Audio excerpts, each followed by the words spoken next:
Our Bible reading this morning is taken from the book of Ruth. Ruth chapter 1, starting at verse 1 and going through to verse 22. If you want to follow it in your Bibles, just so you know, Ruth is in between the book of Judges and the book of 1 Samuel in the Old Testament. So it's book of Ruth, starting at chapter 1, and I'm going to read the whole of chapter 1. In the days when the judges ruled, there was a famine in the land, and a man from Bethlehem in Judah, together with his wife and 2 sons, went to live for a while in the country of Moab. The man's name was Elimelech, his wife's name Naomi, and the name of his 2 sons were Mahlon and Chilion. They were Ephrathites from Bethlehem, Judah, and they went to Moab and lived there. Now Elimelech, Naomi's husband, died, and she was left with her 2 sons. They married Moabite women, one named Orpah and the other Ruth. After they had lived there about 10 years, both Mahlon and Chilion also died, and Naomi was left without her 2 sons and her husband. When she heard in Moab that the Lord had come to the aid of his people by providing food for them, Naomi and her daughters-in-law prepared to return home from there. With her 2 daughters-in-law, she left the place where she'd been living and set out on the road that would take them back to the land of Judah. Then Naomi said to her 2 daughters-in-law, "Go back, each of you, to your mother's home. May the Lord show kindness to you, as you have shown to your dead and to me. May the Lord grant that each of you will find rest in the home of another husband." Then she kissed them, and they wept aloud and said to her, "We will go back with you to your people." But Naomi said, "Return home, my daughters. Why would you come with me? Am I going to have any more sons? Who could become your husbands? Return home, my daughters. I am too old to have another husband. Even if I thought there was still hope for me, even if I had had a husband tonight and they gave birth to sons, would you wait until they grow up? Would you remain unmarried for them? No, my daughters, it is more bitter for me than for you, because the Lord's hand has gone out against me." At this, they wept again. Then Orpah kissed her mother-in-law goodbye, but Ruth clung to her. "Look," said Naomi, "your sister-in-law is going back to her people and her gods. Go back with her." But Ruth replied, "Don't urge me to leave you or to turn back from you. Where you go, I will go, and where you stay, I will stay. Your people will be my people, and your God my God. Where you die, I will die, and there I will be buried. May the Lord deal with me be ever so severely, if anything but death separates you and me." When Naomi realized that Ruth was determined to go with her, she stopped urging her. So the 2 women went on until they came to Bethlehem. When they arrived in Bethlehem, the whole town was stirred because of them, and the women exclaimed, "Can this be Naomi?" "Don't call me Naomi," she told them. "Call me Mara, because the Almighty has made my life very bitter. I went away full, but the Lord has brought me back empty. Why call me Naomi? The Lord has afflicted me. The Almighty has brought misfortune upon me." So Naomi returned from Moab, accompanied by Ruth the Moabitess, her daughter-in-law, arriving in Bethlehem as the barley harvest was beginning.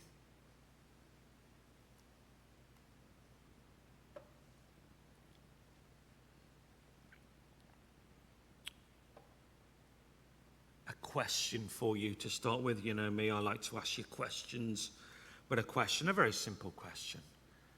But who here has seen the TV program, Who Do You Think You Are? Have you seen it? Yeah?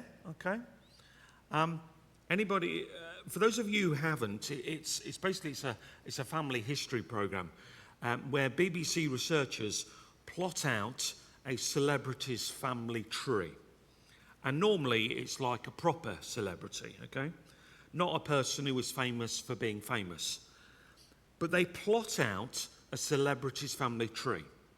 And hopefully within that family tree there's something interesting that's happened to that family. Some of the more famous recent episodes include Danny Dyer, the EastEnder actor, who found out that he was a direct descendant of the King of England. Matt Lucas, the comedy actor, has Anne Frank in his family tree. And it must be said that sometimes, in terms of the programme, it's a bit like Casualty, okay? You know, the TV hospital drama Casualty, in that often the programme starts off with someone doing a voiceover where it's something like, and this is John, and John is famous for being a musician with a very famous band, and he wants to know where he gets his musical talents from, as his mum and dad can only sing in the bath. And then, amazingly enough, 20 minutes later, we discover that John has got a great-great-uncle who was a world-renowned trombonist or something like that. And therefore, that is clearly where John the singer in a major rock band gets his musical talent from, all right? I'm exaggerating a little bit, but you know what I mean.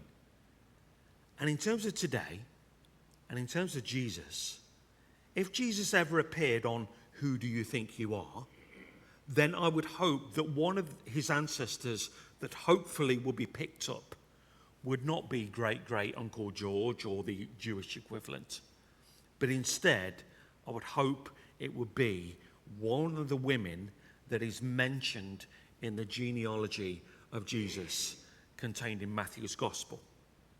And of course, the person who we are concentrating on this morning, yes, the person of Ruth.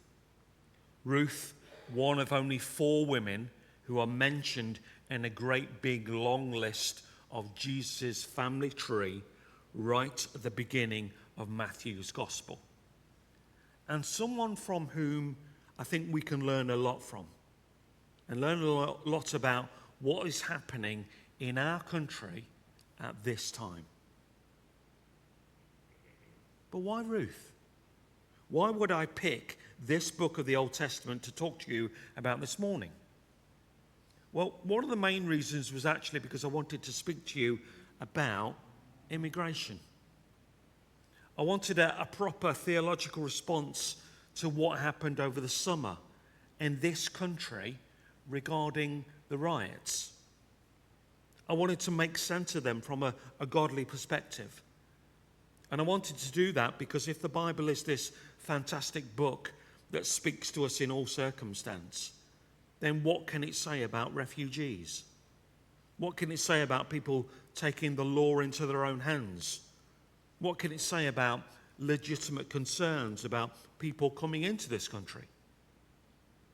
And before I go any further, I do want to say that any reasonable person would want to absolutely condemn the violence that many of us saw on our TVs and in our newspapers over the summer. Young men, and it was often young men, with a smattering of women, often fueled by a combination of alcohol, drugs, and proper fake news on social media, took it upon themselves to smash mosques and shops and set fire to police vehicles and shout vile, racist, awful words at people and attack hotels housing asylum seekers and at people just going about their daily business. Started by an awful tragedy where 3 young girls were murdered for reasons really we will probably never know. And then quickly the internet just went bonkers and these 3 girls were partially forgotten about, and instead the focus was on the perpetrator, who, according to people who only had a few facts, was caused by an immigrant. And when presented with the fact that the young man in question wasn't an immigrant and was born in this country various people said, well, that doesn't matter. Instead, it's what this incident represents. It's about people coming over here. Why can't they stay where they are? And we feel left behind. But why Ruth? Why this book in response to those set of circumstances? You know, Ruth is a fairly simple story. It's 4 chapters long. It's a romance story. It's a story of how a young, beautiful woman who has fallen on hard times, she meets a good man, they fall in love, they get married, they have a child. Those of you who know anything about the book know that there's a faint hint of some questionable behaviour on the way through that's artfully covered or uncovered, as the case may be, only barely. But actually, it strikes me that when you read through the book of Ruth, Ruth fundamentally is a book about kindness and compassion. And one of the things that we can say about today, about the riots, about the vitriol and abuse that is spilled out, attacking people just because we disagree with them, is that kindness and compassion are in short supply. Ruth is also a book about crossing borders. Borders of all sorts, both literal ones and metaphorical ones. It's also a book about looking for the good in the other. It also, and this is a more fundamental message than anything else, it also seeks to put a human face on someone who is different from me. And if you take away nothing else from today and this morning, then please take that.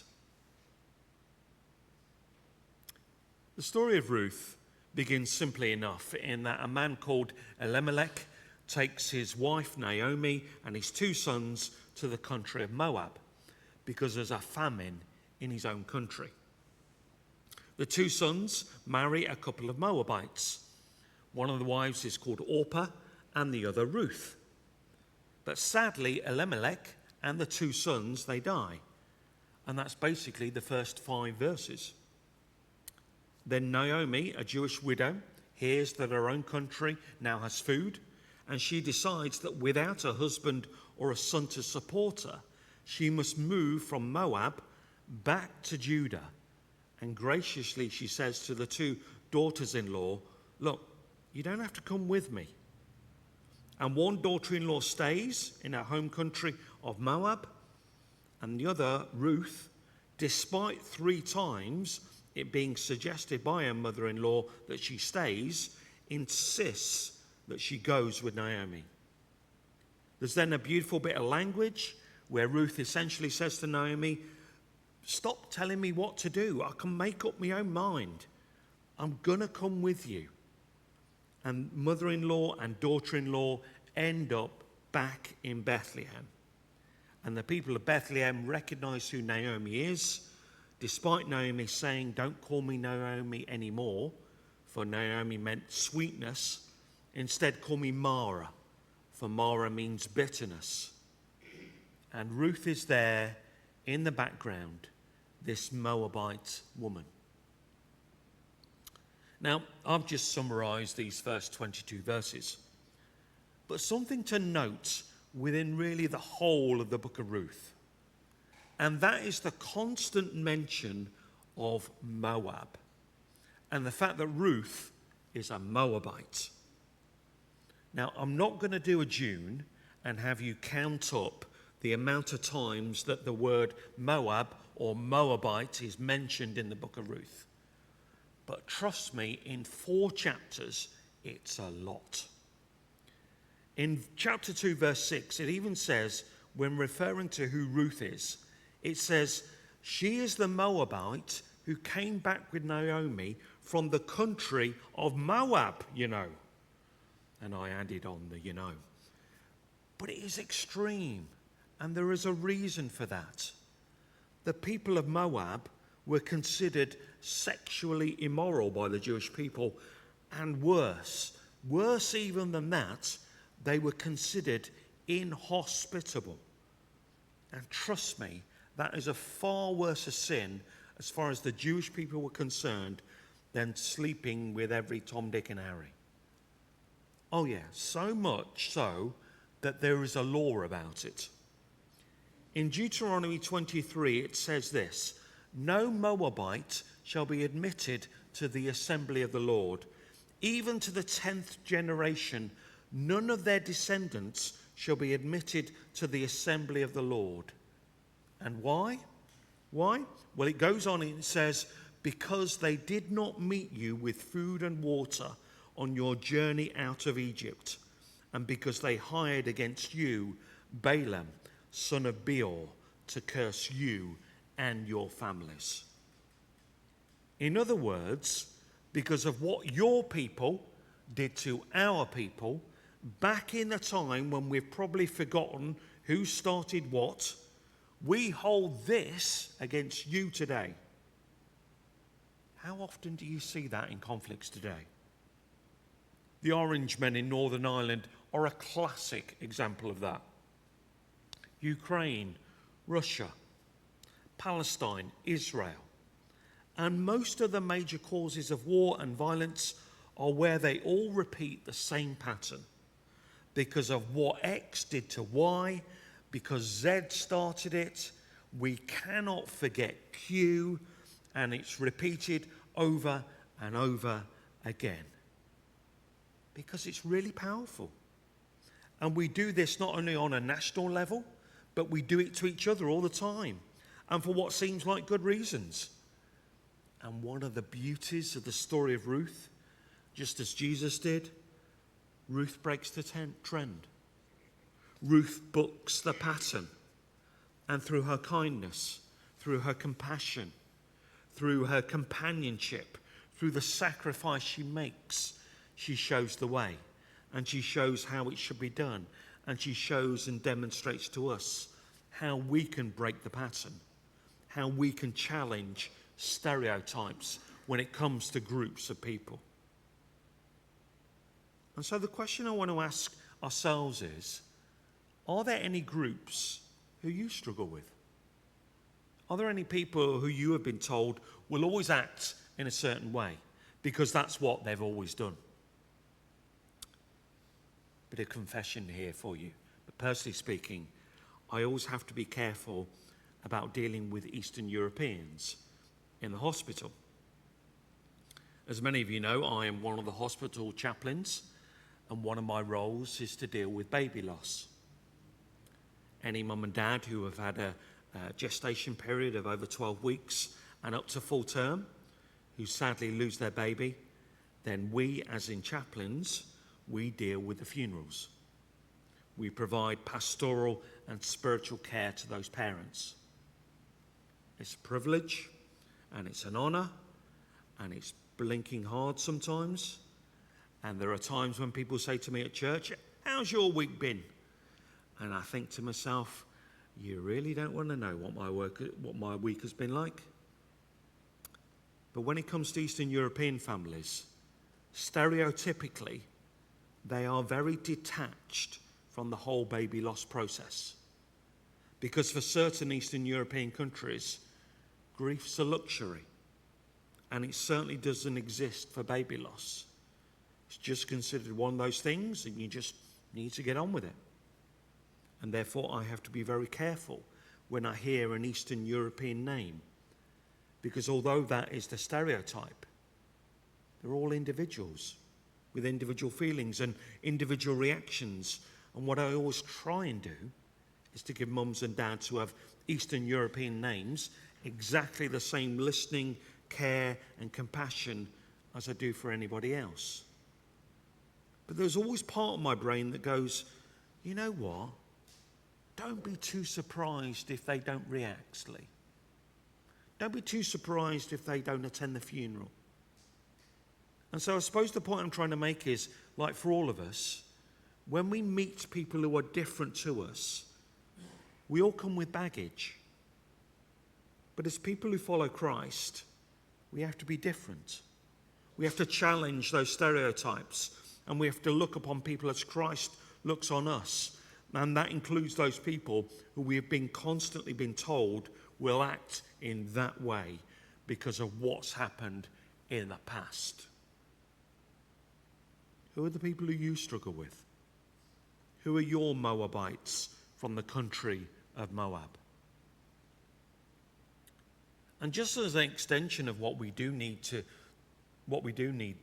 all that for, we do need to put the book of Ruth into a bit of context. Ruth is, as we know, it's an Old Testament book. And in our Christian Bibles, it's set after the book of Judges. But since the book of Ruth is part of the Hebrew Bible, or what we call the Old Testament, then it's worth considering how it's used within the Jewish tradition. Now, just as a word of explanation, just as in some denominations in this country, they have a lectionary, so in other words, a set of Bible readings that are read out on certain Sundays. People like the Church of England, Methodists, Roman Catholics, within their service, they have an Old Testament reading, a New Testament reading, and a psalm. And every denomination has their own sort of lectionary. Then, so for our Jewish friends, they have lectionary readings as well. And the book of Ruth is always read out in its entirety on a certain Saturday every year. And it's always the same Saturday because it's part of a festival. And it's a festival that we Christians know, actually, because it's the Harvest Festival, or actually what we Christians know as Pentecost. But what's interesting, well, as far as I'm concerned, because I'm sad like that, is that not only is that festival where Ruth is read out in its entirety, but alongside that reading is the story of the Ten Commandments. Exodus 19 and 20 are also read out alongside Ruth. And seemingly there seems to be no connection between the two readings. The Exodus reading, it's epic, it's magnificent, it's full of fiery images of smoky mountains and trembling earth. It's like something from Lord of the Rings. Consider these verses from Exodus 19. On the morning of the third day there was thunder and lightning, as well as a thick cloud on the mountain, and a blast of a trumpet so loud that all the people who were in the camp trembled. Moses brought the people out of the camp to meet God. They took their stand at the foot of the mountain. Now Mount Sinai was wrapped in smoke because the Lord had descended upon it in fire. The smoke went up like the smoke of a kiln, while the whole mountain shook violently. As the blast of the trumpet grew louder and louder, Moses would speak and God would answer in thunder. Then the Lord said to Moses, "Go down and warn the people not to break through to the Lord to look. Otherwise, many of them will perish." That's the setting of the Ten Commandments. That's terrifying, isn't it? So terrifying that the people are instructed to build some kind of a fence around the base of the mountain to prevent any living being from touching it. And there is a small but extraordinary detail in the middle of this huge sensory overload that's worth noting. In the lead up to the Ten Commandments being given to Moses in a sort of Cecil B. DeMille, Charlton Heston style, the account tells us that a lone voice pierces all the din and is heard. And God responds.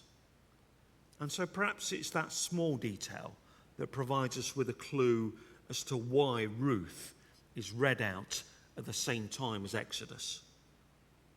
Because on the surface, there's no link between this drama on a cinematic scale and, on the other hand, really the story of her mother-in-law and her daughter-in-law in the shape of Naomi and Ruth. And certainly you might well ask at this particular point, that's lovely, Lee, but what's this got to do with immigration and refugees And what's it got to do with me? Earlier on, we prayed for refugees. I got you to move around, I'm sure you remember. And when I prayed, I mentioned some figures. And according to the UN, last year, nearly 120 million people were forcibly moved from their homes. And there were 43 million refugees. So people who have had to cross a border of some sort. And within that 43 million refugees, there were 6.9 million asylum seekers across the world. And the trouble with such figures is that the human beings get lost in the noise and the individual gets lost. And so in terms of our scene around the bottom of Mount Sinai, just like those figures I've just quoted, the scene, the numbers, they get too overwhelming. The senses are overcome by noise and light.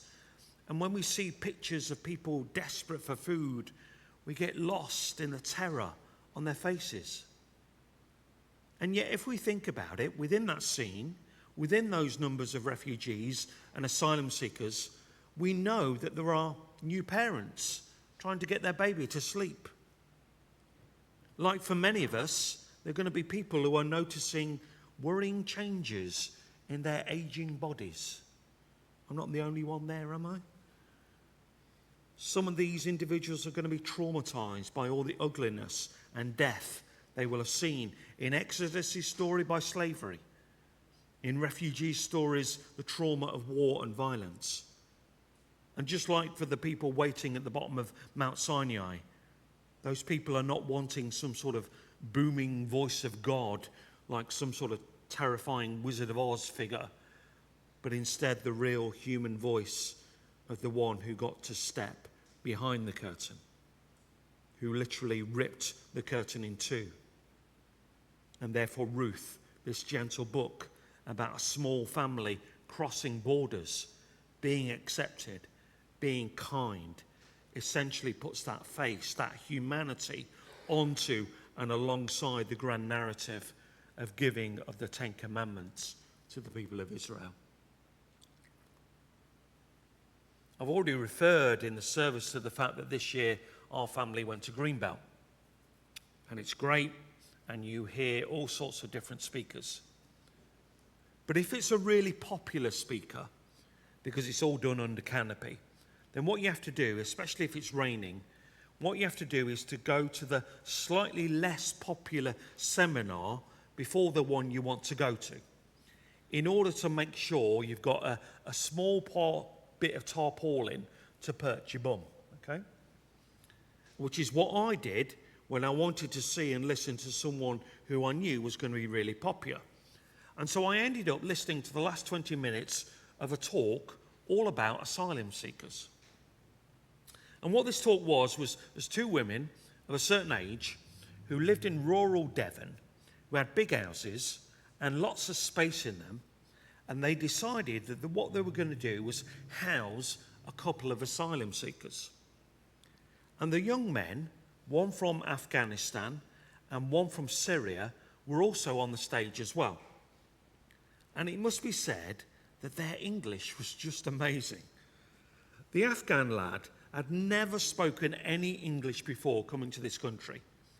And there he was, 18 months later, answering quite complicated questions on stage. And because it was the last 20 minutes of the talk, the floor was open and people could ask questions.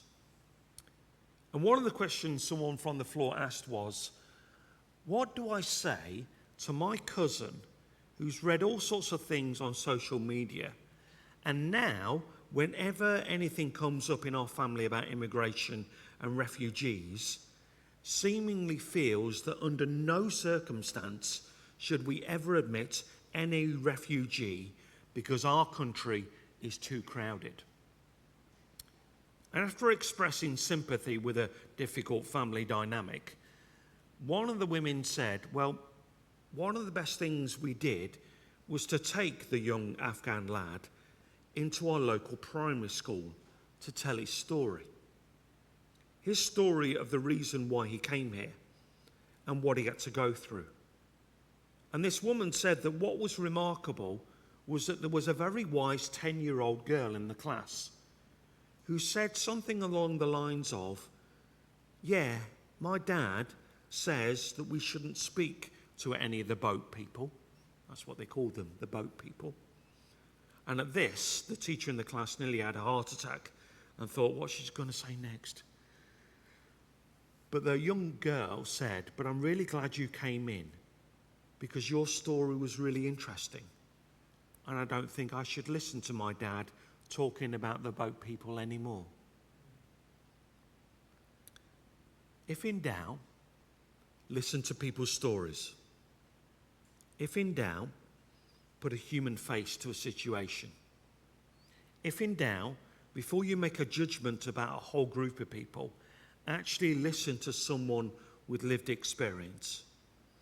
And that applies to someone from a different economic background to you, a different mental health experience to you, a different physical ability experience to you, as well as a different country or different region to you. In fact, anyone who's different to you. But finally, what has any of this got to do with Jesus?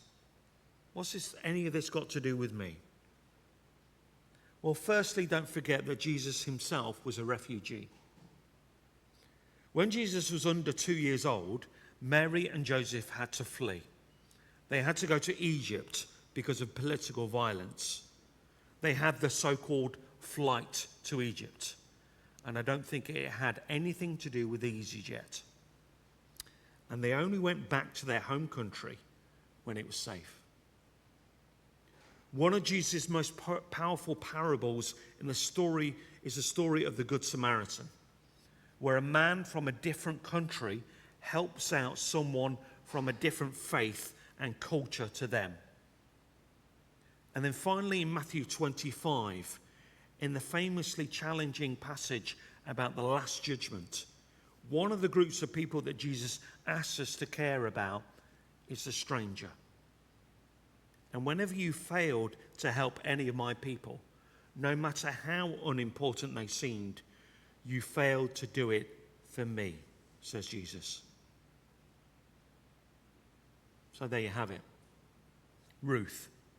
What a beautiful story. If you can find the time, please read it for yourself. See how this young woman from a supposedly other part of the world looks after her mother-in-law, is welcomed into the Jewish society and finds love, who also accepts her for who she is. And all the way through, people are breaking stereotypes left, right, and centre.